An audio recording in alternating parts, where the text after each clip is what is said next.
Jansson is a very welcome and important addition to the panel, and we look forward to working even closer with you in the time to come. This being said, it is time for me to give the floor to both sides for their opening statements. So please, Secretary Teresa, the floor is yours. Thank you. Thank you, Ambassador Beth. You're really an inspiring part of this work that we have today. Our friends on the other side of the table and on our side of the table and all the others who are here, let me first express heartfelt thanks to the Royal Norwegian government for making possible again the second round of meetings we have. You know, this is an awesome group. We have about 100 participants coming from both sides. And I can see the big task that you have exerted to make this welcome very warm. And that we'll be here for the next few days. So thank you very much, not only for this physical arrangement and hosting, but I think the more substantive contribution of the Royal Norwegian government is really making things happen.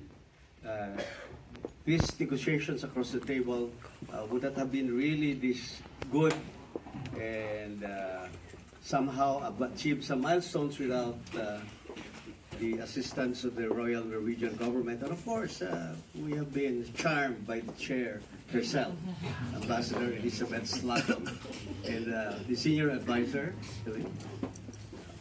We'd like also to first welcome the new chair, Fidel Akawile. Although he says that we should not have a celebratory welcome, but really an expression of condolence.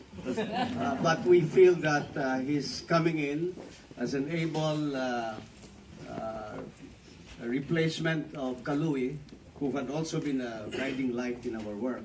With Chair Fidel, we are very confident that we can move also the peace process as equally as have been ably handled by Kalui Halandone. So congratulations to your coming.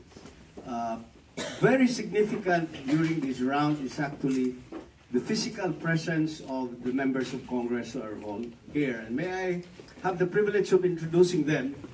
We have the Deputy Speaker, no less, of the House of Representatives, by Sandra Sema of Cotabato.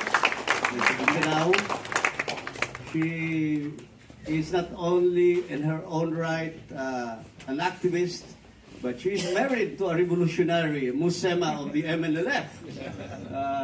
Although she is the boss here of a different boss. Next to her would be the chair of the Committee on Peace of the House of Representatives, Congresswoman Ruby Sahali of Tawi-Tawi, down south. And next to her is the Congresswoman from North Cotabato who had been dealing with the IP's concern and herself an IP, our Congresswoman Nancy Catamco. So you see that we can only provide duties rather than just members of Congress with their presence. Let me introduce from Pangasinan, the Congressman from Pangasinan, Congressman Batawil. And Congressman Jess Sakdalan from North Cotabato, who has been in the local government for a long time and now member of Congress. And of course, Congressman Isagani Zarate, who has been an active... I can see that there is secret support. Now I am doubting on which side Congressman Zarate is representing. But the reason why they have volunteered to come is because whatever outcomes we have from these negotiations, we'll have to go to Congress.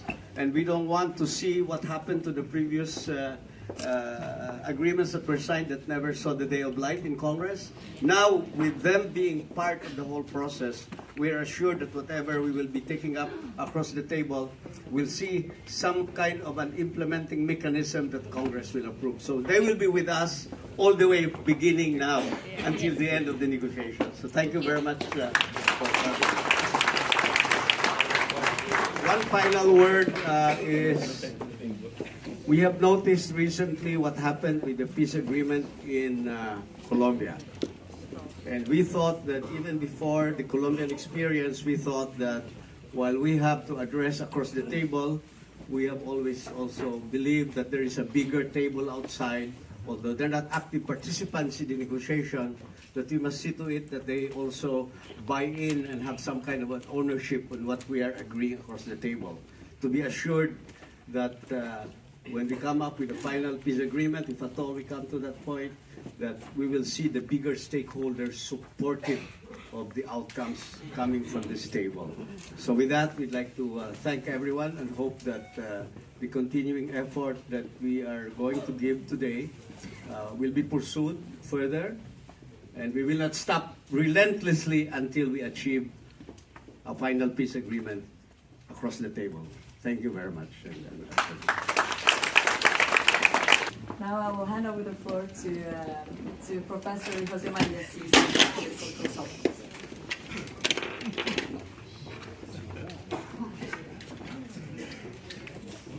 I'm highly honored and deeply pleased that once more I make the opening remarks on behalf of the entire Philippine delegation. It's not on. Is it on? It's not on.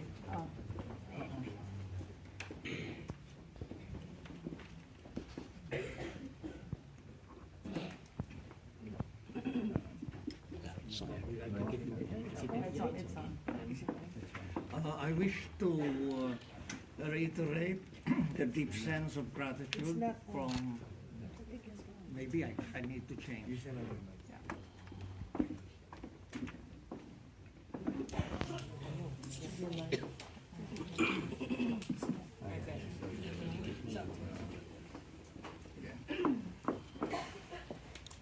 I wish to reiterate the deep sense of gratitude of the National Democratic Front of the Philippines to the Royal Norwegian government through its esteemed Special Envoy, Ambassador Elizabeth Slottom, and all other officials of the Norwegian government present here. And I would like to greet also all my compatriots, of both sides in the negotiating table. I continue to believe that the negotiations will continue to be fruitful.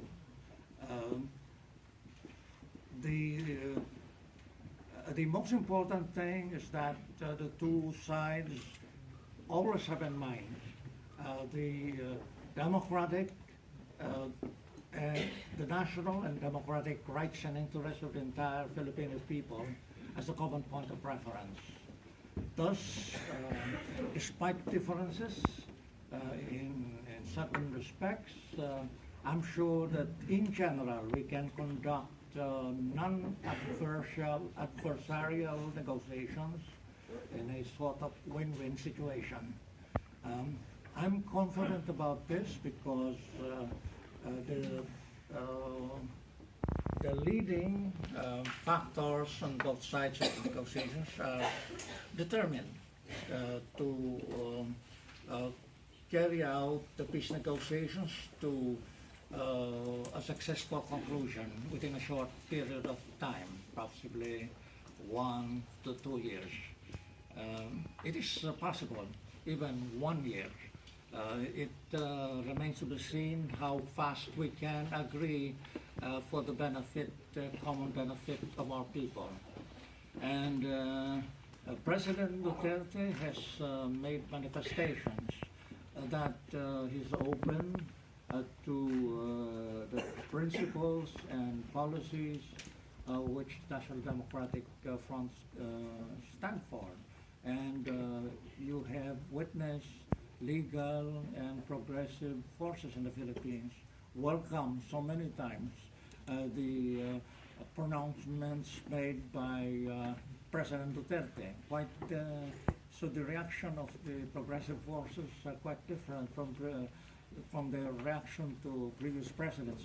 despite, of course, the attempts of certain international and Philippine forces to put the Duterte government in a more difficult situation. So, and in the assessment of the first 100 days, the leading patriotic and progressive organizations have made a conclusion that the Duterte government is doing well. And one of the strong points of the Duterte government is... Very soft, quite soft, louder. Yes, one of the... any mic?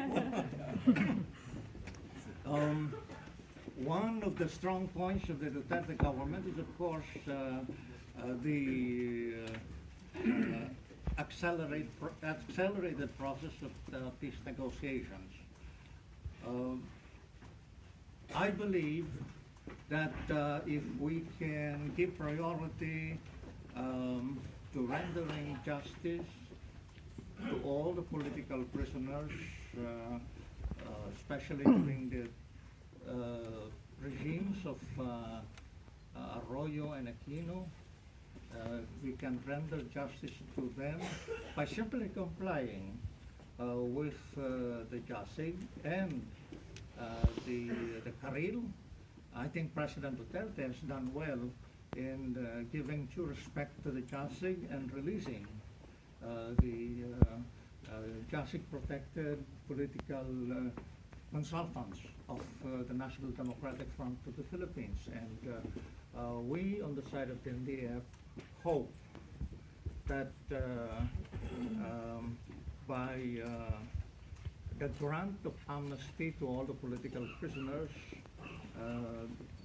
that would be an effective and immediate way of rendering justice to those who have been unjustly incarcerated through the multiplication of trumped-up charges of common crimes. According to President Duterte in his last conversation with his NDF guest, he doesn't like yung tilarin yung what should have been a simple case of rebellion, and just to keep people in prison. All sorts of common crimes are raised, despite information referring to NPAs, to alleged NPA incidents. So I hope that with the rendering of justice to all the political prisoners and with the compliance with Carril, I suppose this would be a strong incentive for the accelerated peace process we're trying to carry out, and also this would serve as incentive to a more stable bilateral ceasefire, which can endure until the end, until we come to the last comprehensive agreement on the end of hostilities and disposition of forces. So I end my brief remarks with the highest confidence that we shall achieve more in the second round of talks.